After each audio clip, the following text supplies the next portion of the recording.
Ini saya akan menjelaskan mengenai dasar-dasar elektronika.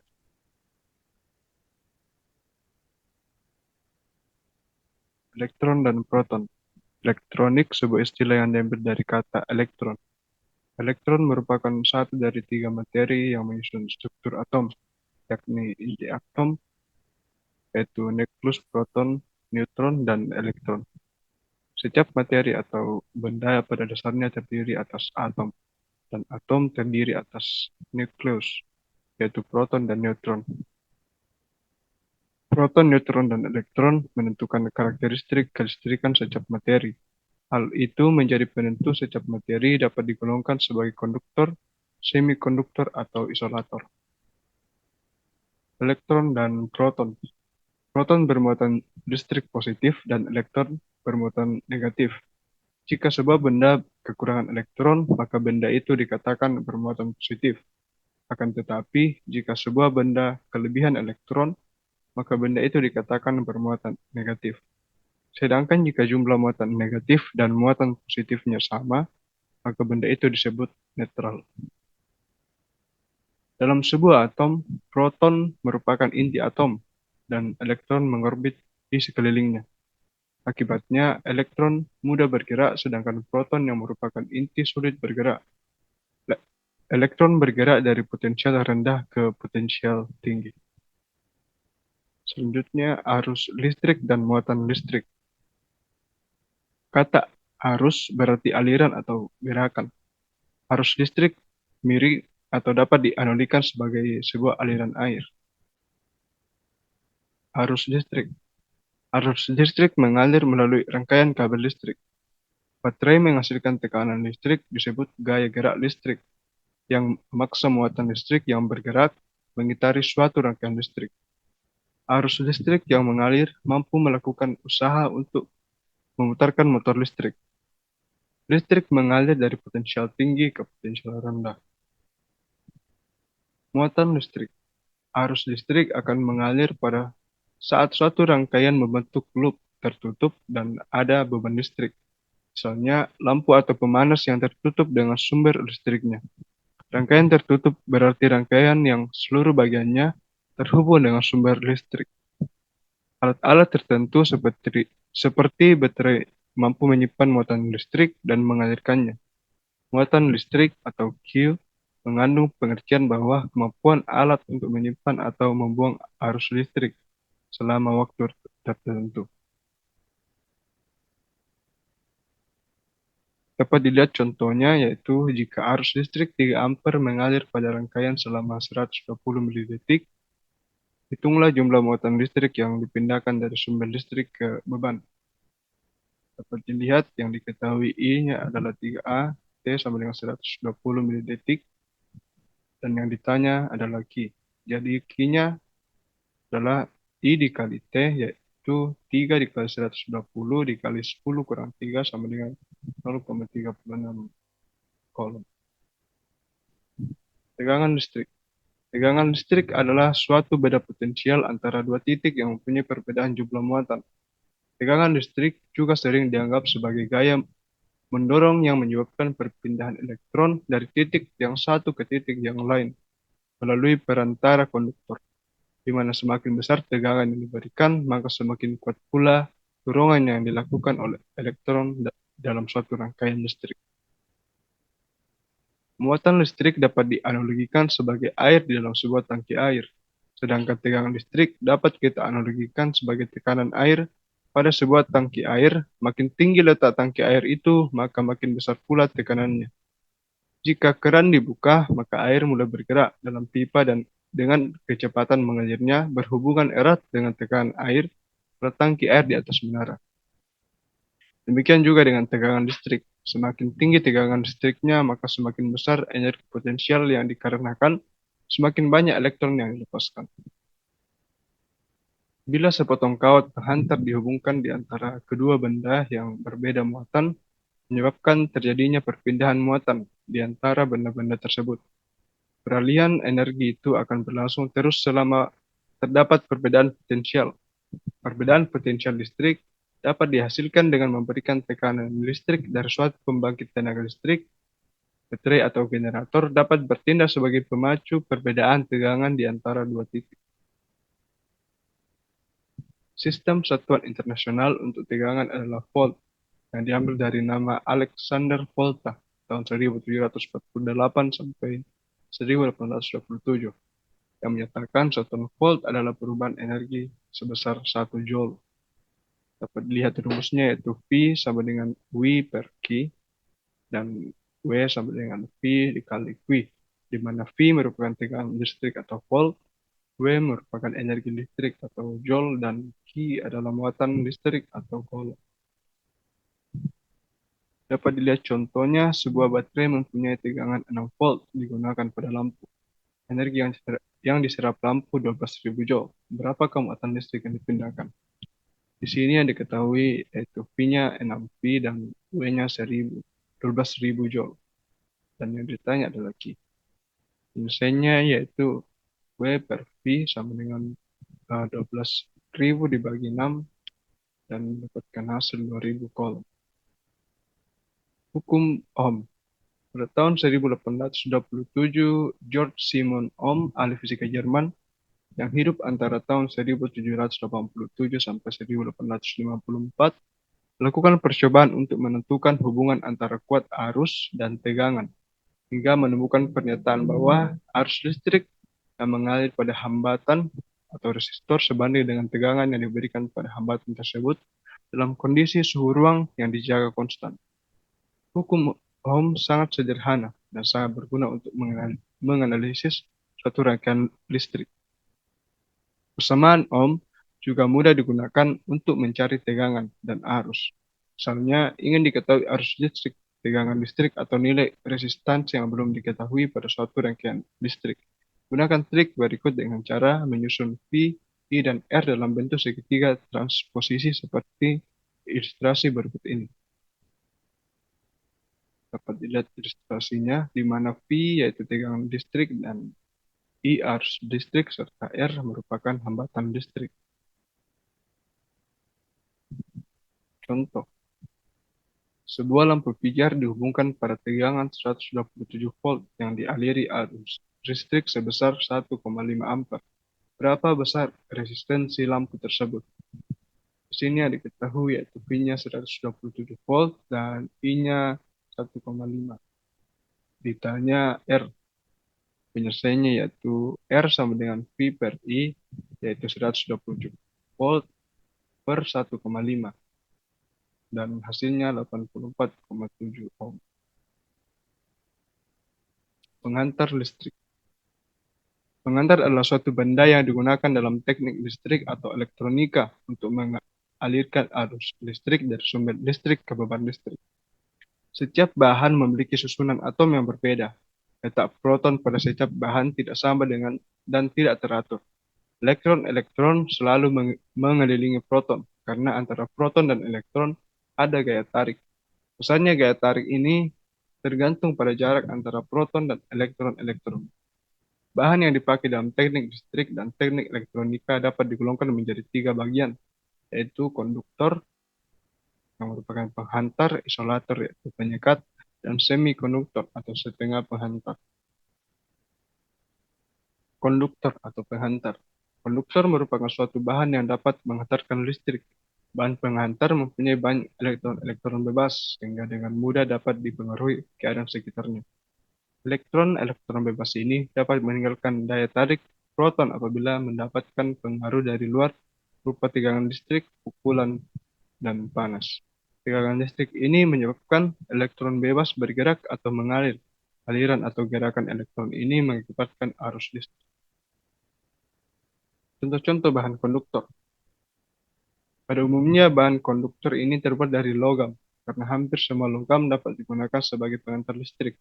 Misalnya tembaga, besi, perak, krom, nikel, dan sebagainya. Dari sekian banyak logam itu, yang umum dipakai sebagai pengantar dalam teknik listrik dan teknik elektronika adalah tembaga murni.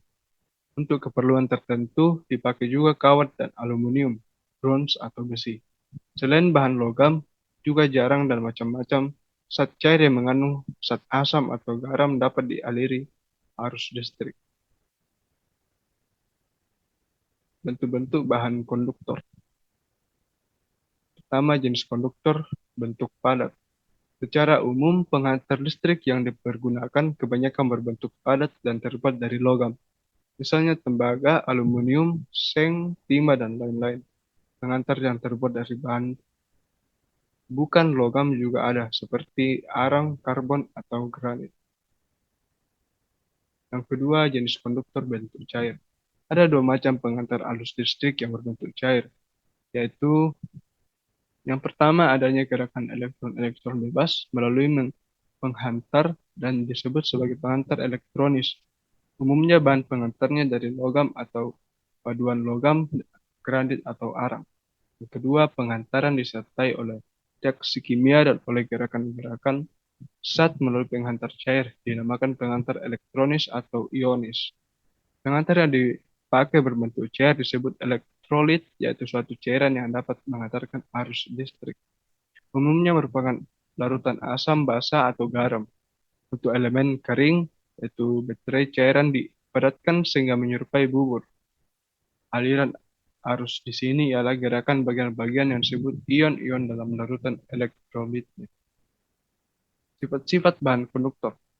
Pertama, daya hantar panas. Daya hantar panas, sifat ini ialah kondisi yang dapat menyatakan jumlah panas yang melalui lapisan bahan dalam waktu tertentu.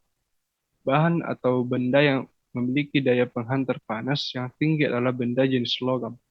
Dan daya penghantar panas itu tadi dinyatakan dalam bentuk satuan kcal per jam. Daya hantar listrik. Arus yang mengalir pada suatu penghantar akan mengalami hambatan dari penghantarnya. Adapun besar hambatan tersebut tergantung jenis bahannya. Besar hambatan tiap-tiap meternya dengan luas penampang 1 mm kubik pada temperatur 20 derajat Celcius disebut dengan hambatan jenis. Yang ketiga, koefisien temperatur tekanan. Dalam suatu bahan akan mengalami perubahan volume bila mana terjadi perubahan temperatur. Bahan akan memuai apabila temperatur suhu naik dan akan menyusut bila mana temperatur suhu mengalami penurunan. Keempat, daya elektrotermo. Daya elektrotermo dalam rangkaian listrik akan selalu mengalami perubahan pada setiap daya elektromotorik termo. Hal ini apabila terjadi perubahan kondisi suhu. Daya elektrotermo adalah daya elektromotorik yang akan digunakan dalam kondisi suhu yang berbeda. Yang kelima, kekuatan tegangan tarik. Kekuatan tegangan tarik sifat ini memegang peranan yang sangat penting juga yakni digunakan apabila terjadi pendistribusian tegangan tinggi. Keenam, koefisien suhu tahanan. Bahan akan memuai apabila berada pada suhu yang tinggi dan akan menyusut bila mana temperatur suhu menurun. Bahan penghantar yang sering digunakan yakni ialah tembaga karena tembaga mudah didapatkan. Kedua, isolator atau penyekat. Bahan penyekat atau isolator adalah jenis bahan yang sulit menghantarkan listrik. Hal ini disebabkan oleh bentuk struktur atomnya. Elektron terikat kuat oleh proton sebagai intinya. Elektron dapat terlepas dari ikatan intinya apabila tegangan dari luar jauh lebih besar dari daya tarik intinya, yaitu dengan memberikan tegangan listrik yang sangat tinggi. Contoh-contoh bahan isolator. Isolator terbaik adalah isolator yang mampu mengisolir listrik atau panas sampai tidak terjadi kebocoran aliran. Salah satu contoh isolator terbaik adalah karet. Bahan ini sangat baik mengisolasi listrik maupun panas.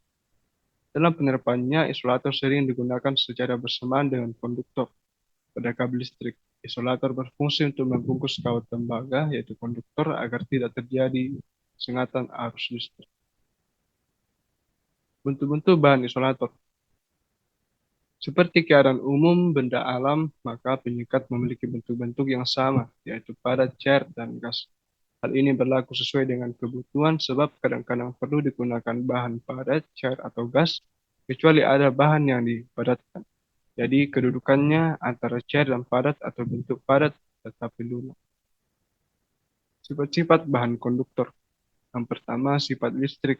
Sifat utama yang harus dimiliki bahan penyekat ialah mempunyai tekanan jenis listrik yang sangat besar, gunanya untuk mencegah terjadinya hambatan atau kebocoran arus listrik. Yang kedua, sifat mekanis. Karena penggunaannya bahan penyekat ini sedemikian luasnya, maka perlu diperhatikan sifat mekanis dari bahan penyekat tersebut. Apakah dapat mengikuti gerak mekanis dari bahan yang disekat dan berapa kuat bahan penyekat tersebut. Yang ketiga, sifat termis. Panas dari dalam yang ditimbulkan oleh arus gaya magnet berpengaruh pada penyekat. Demikian pula, jika panas dari luar mungkin timbul cukup tinggi, maka bahan penyekat harus yang tahan panas. Adanya panas diharapkan tidak melemahkan apalagi sampai merusak penyekat. Empat, sifat kimia. Pada yang tinggi biasanya dapat merubah susunan kimia dari bahan penyekat. Demikian pula adanya kelembapan udara atau basa yang ada di sekeliling. Semikonduktor, suatu bahan yang tidak dapat digolongkan pengantar tetapi tidak pula dapat digolongkan kepada isolator, disebut bahan semikonduktor. Bahan semikonduktor adalah bahan penghantar listrik yang tidak sebaik konduktor, akan tetapi tidak pula seburuk isolator, yang sama sekali tidak mengantarkan arus listrik. Pada dasarnya, kemampuan penghantar listrik semikonduktor berada di antara konduktor dan isolator. Contoh-contoh bahan semikonduktor. Ada banyak bahan-bahan dasar yang dapat digolongkan sebagai bahan semikonduktor, tetapi paling sering digunakan untuk bahan dasar komponen elektronikanya hanya beberapa jenis saja.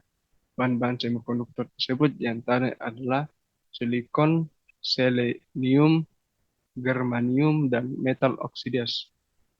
Komponen-komponen penting yang membentuk sebuah peralatan elektronika seperti transistor, dioda, dan integrated circuit adalah komponen elektronika aktif yang terbuat yang terbuat dari bahan semikonduktor.